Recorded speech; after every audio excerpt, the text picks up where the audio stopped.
Hi hello ನಮಸ್ಕಾರ ಎಲ್ರಿಗೂ welcome back to Johnny vlogs YouTube channel. ಇವತ್ತು ಒಂದು ಹಾರರ್ ಸ್ಟೋರಿ ಹೇಳತ್ತೀನಿ ನೋಡಿರಿ. ವಿಡಿಯೋನ ಸ್ಕಿಪ್ ಮಾಡಬೇಡ್ರಿ, ಇಂಟ್ರೆಸ್ಟಿಂಗ್ ಐತಿ.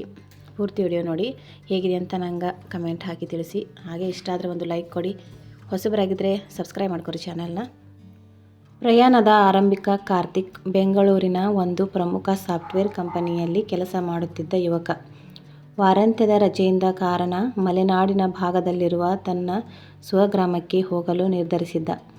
ಶನಿವಾರ ಮುಂಜಾನೆ ಹೊರಡಬೇಕಾಗಿದ್ದವನು ಆಫೀಸಿನ ತುರ್ತು ಕೆಲಸದಿಂದಾಗಿ ಶುಕ್ರವಾರ ತಡರಾತ್ರಿ ತನ್ನ ಬೈಕ್ ಹತ್ತಬೇಕಾಯಿತು.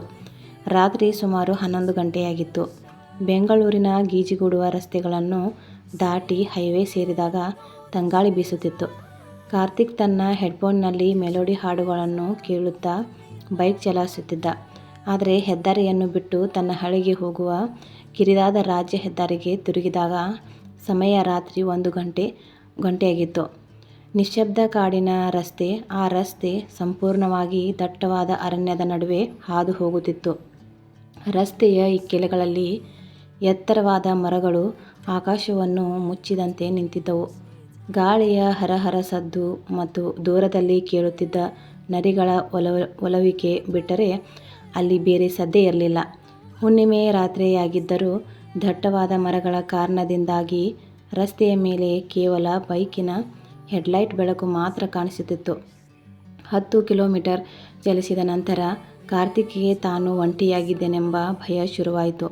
ರಸ್ತೆಯಲ್ಲಿ ಯಾವುದೇ ವಾಹನಗಳಿರಲಿಲ್ಲ. ಇದ್ದಕ್ಕಿದ್ದಂತೆ ಅವನ ಬೈಕಿನ ಇಂಜಿನ್ ವಿಚಿತ್ರವಾಗಿ ಶಬ್ದ ಮಾಡಲು ಶುರು ಮಾಡಿತು. ಬೈಕು ನಿಂತು ಬಿಡಬಹುದೇನೋ ಎಂಬ ಆತಂಕದಲ್ಲಿ ಅವನು ವೇಗವನ್ನು ಹೆಚ್ಚಿಸಲು ಪ್ರಯತ್ನಿಸಿದ. ಕತ್ತಲಲ್ಲಿ ಕಂಡ ಆಕೃತಿ ಇನ್ನೇನು 5 ಕಿಲೋಮೀಟರ್ ಸಾಗಬೇಕು ಅನ್ನುವಾಗ ರಸ್ತೆಯ ತಿರುವೊಂದರಲ್ಲಿ ಯಾರೋ ಒಬ್ಬರು ನಿಂತಿರುವುದು ಬೈಕ್ ಬೆಳಕಿಗೆ ಬಿತ್ತು. ಹತ್ತಿರ ಹೋಗಿ ನೋಡಿದಾಗ ಬಿಳಿ ಸೀರೆ ಉಟ್ಟ ಹೆಣ್ಣು ಮಗಳೊಬ್ಬಳು ರಸ್ತೆಯ ಪಕ್ಕದಲ್ಲಿ ನಿಂತು ಕೈ ತೋರಿಸುತ್ತಿದ್ದಳು. ಈ ಮಧ್ಯರಾತ್ರಿಯಲ್ಲಿ ನಿರ್ಜನ ಕಾಡಿನಲ್ಲಿ ಹೆಣ್ಣುಮಗಳು ಒಂಟಿಯಾಗಿ ನಿಂತಿರುವುದನ್ನು ನೋಡಿ ಕಾರ್ತಿಕ್ ಹೃದಯ ಜೋರಾಗಿ ಬಡಿಯಲು ಆರಂಭಿಸಿತು. ಇಷ್ಟು ರಾತ್ರಿಯಲ್ಲಿ ಇಲ್ಲಿ ಯಾರು ಇರುತ್ತಾರೆ? ಇದು ಖಂಡಿತ ಮನುಷ್ಯ ಇರಲು ಸಾಧ್ಯವಿಲ್ಲ ಎಂದು ಯೋಚಿಸಿದ ಕಾರ್ತಿಕ್ ಬೈಕ್ ನಿಲ್ಲಿಸದೆ ವೇಗವಾಗಿ ಮುಂದೆ ಹೋದ. ಬೈಕ್ ಆಕೆಯನ್ನು ದಾಟುವಾಗ ಅವಳ ಮುಖ ಕಾಣಿಸಲಿಲ್ಲ. ಕೇವಲ ಅಪ್ಪನೆಯ ಉದ್ದನೆಯ ಕೂದಲು ಮಾತ್ರ ಮುಖವನ್ನು ಮುಚ್ಚಿತು. ಬೆನ್ನಟ್ಟಿದ ಭೀತಿ ಕಂಗಾಲಾಗಿ ಕಾರ್ತಿಕ್ ಹೇಗೋ ಏನೋ ಮನೆ ಸೇರಿದ. ಇಲ್ಲಿಯವರೆಗೆ ಯಾರಿಗೂ ತಿಳಿಯದ ಹಳ್ಳಿಯೊಂದರ ಸ್ಮಶಾನದ ರಸ್ತೆಯಲ್ಲಿ ನಡೆದ ಮತ್ತೊಂದು ರೋಮಾಂಚನಕಾರಿ ಹಾರರ್ ಕತೆ ಇಲ್ಲಿದೆ. ನಿಗೂಢ ರಾತ್ರಿಯ ರಘು ಹಳ್ಳಿಯ ಜಮೀನುಗಳ ಉಸ್ತುವಾರಿ ನೋಡಿಕೊಳ್ಳುತ್ತಿದ್ದ ಕಾವಲುಗಾರ. ಒಂದು ದಿನ ಹಳ್ಳಿಯ ಗೌಡರ ಮನೆಯ ಧಾನ್ಯದ ಚೀಲಗಳನ್ನು ಇಳಿಸಿ ಮುಗಿಸುವಾಗ ರಾತ್ರಿ 11:30 ಆಗಿತ್ತು. ಗೌಡರು ರಘು ಕೈಗೆ ಒಂದಿಷ್ಟು ಹಣ ಕೊಟ್ಟು, ರಘು, ಇವತ್ತು ಅಮಾವಾಸ್ಯೆ, ಆ ಹಳೆ ಸ್ಮಶಾನದ ರಸ್ತೆ ಕಡೆಯಿಂದ ಹೋಗಬೇಡ, ಮುಖ್ಯ ರಸ್ತೆಯಲ್ಲಿ ಮನೆಗೆ ಹೋಗು ಎಂದು ಎಚ್ಚರಿಸಿದ್ದರು. ಆದರೆ ರಘುಗೆ ಅತಿಯಾದ ಆಯಾಸವಾಗಿತ್ತು. ಮುಖ್ಯ ರಸ್ತೆಯಿಂದ ಹೋದರೆ ಮನೆಗೆ ತಲುಪಲು 1 ಗಂಟೆ ಬೇಕು. ಅದೇ ಸ್ಮಶಾನದ ಒಳದಾರಿ ಹಿಡಿದರೆ ಕೇವಲ 15 ನಿಮಿಷಗಳಲ್ಲಿ ತಲುಪಬಹುದು. ಇವೆಲ್ಲ ಬರೀ ಮೂಢನಂಬಿಕೆಗಳು, ದೆವ್ವವೂ ಇಲ್ಲ, ಏನೂ ಇಲ್ಲ ಎಂದು ತಾನೇ ಗೊಣಗಿಕೊಳ್ಳುತ್ತಾ ರಘು ಸ್ಮಶಾನದ ಕಿರಿದಾದ ದಾರಿಯಲ್ಲಿ ನಡೆಯಲು ಆರಂಭಿಸಿದ. ವಿಚಿತ್ರವಾದ ಶಬ್ದ ಸ್ಮಶಾನದ ಹತ್ತಿರ ಬರುತ್ತಿದ್ದಂತೆ ವಾತಾವರಣ ಸಂಪೂರ್ಣ ತಣ್ಣಗಾಯಿತು. ರಸ್ತೆಯ ಇಕ್ಕೆಲೆಗಳಲ್ಲಿ ಒಣಗಿದ ಮುಳ್ಳಿನ ಗಿಡಗಳಿದ್ದವು. ಆಕಾಶದಲ್ಲಿ ಕಪ್ಪನೆಯ ಮೋಡಗಳು ಕವಿದಿದ್ದವು.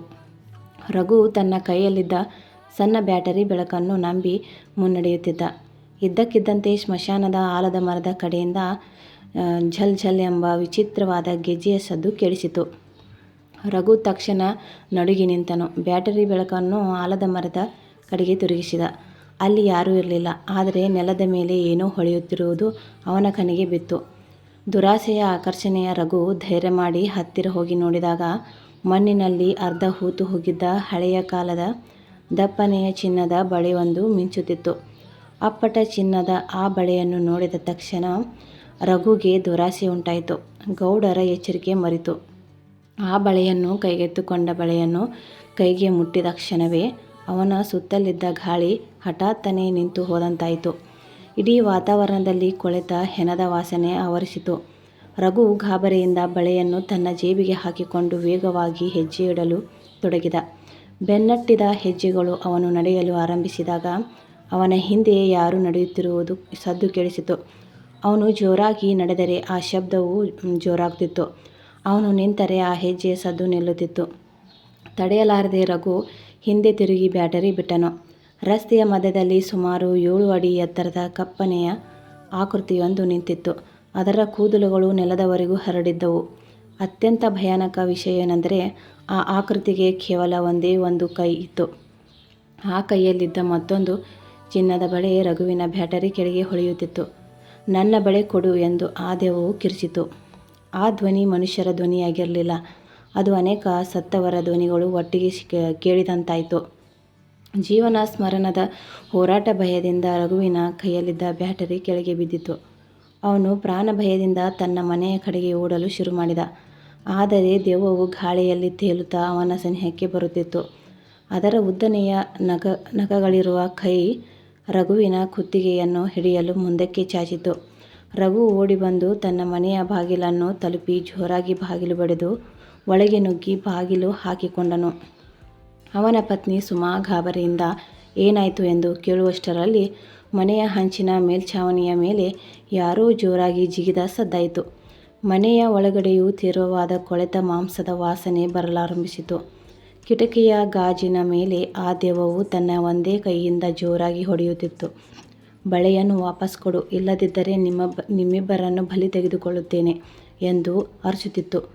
ತಪ್ಪೊತ್ತಿಗೆ ಮತ್ತು ರಕ್ಷಣೆ ರಘು ನಡುಗುತ್ತಾ ಜೇಬಿನಿಂದ ಆ ಚಿನ್ನದ ಬಳೆಯನ್ನು ತೆಗೆದು ಸುಮಾಗೆ ತೋರಿಸಿ ನಡೆದ ವಿಷಯವನ್ನು ಹೇಳಿದನು.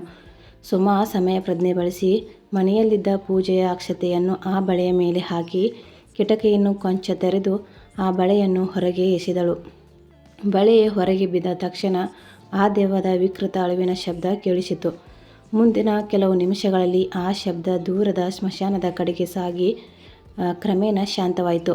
ಮರುದಿನ ಬೆಳಿಗ್ಗೆ ಹಳ್ಳಿಯ ಹಿರಿಯರು ಬಂದು ನೋಡಿದಾಗ ರಘುವಿನ ಮನೆಯ ಕಿಟಕಿಯ ಮುಂಭಾಗದಲ್ಲಿ ಕಪ್ಪನೆಯ ಬೂದಿ ಹರಡಿತ್ತು. ಅಂದಿನಿಂದ ರಘು ದುರಾಸೆಯನ್ನು ಬಿಟ್ಟಿದ್ದನಲ್ಲದೆ ಅಮಾವಾಸ್ಯೆಯ ರಾತ್ರಿ ಎಂದಿಗೂ ಮನೆಯಿಂದ ಹೊರಗೆ ಬರಲಿಲ್ಲ.